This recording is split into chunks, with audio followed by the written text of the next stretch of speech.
Without warning, Cheryl Brandon's 18-year marriage ended. Her husband left for reservist training and never returned, leaving Cheryl with 2 young children, a household to run on a part-time salary, and $80,000 of debt. It felt immobilizing, like history was flushed down the toilet. Around that same time, Cheryl was laid off from her job as a part-time teacher. I didn't have time to show fear during the daylight hours. When my children were asleep at night, I get on the floor and cry and pray. I just know that life had to go on. I had this thing to do. I had to manage with what I had or did not have. Cheryl began shopping at thrift stores and food banks. Still, there was one thing that Cheryl refused to cut back on. It said in the Bible that God would bless you if you tithe. I didn't start off right away with 10%. I said, Lord, I have $30 that I can give towards tithe. And when I'm able, I will tithe the 10%. One of the places she gave was to the 700 Club.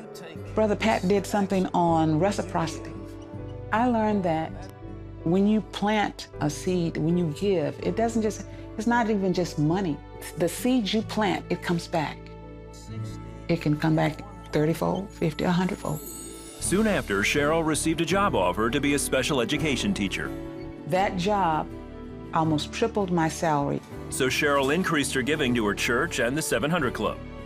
A few years later, Cheryl received another promotion. With the extra income, she was able to earn a doctorate degree and become an adjunct professor at LSU and Northwestern. And so God has blessed me many times that, just unexpected things.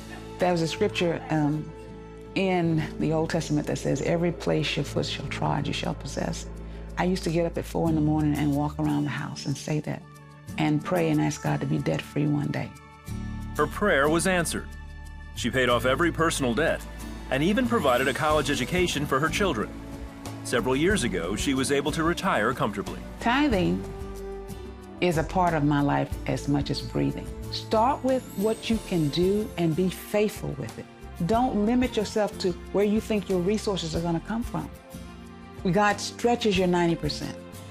God will show you how to use that so that you can be successful in what you need to do for the kingdom and for your household, for your children, for your retirement, whatever it is. He will give you wisdom.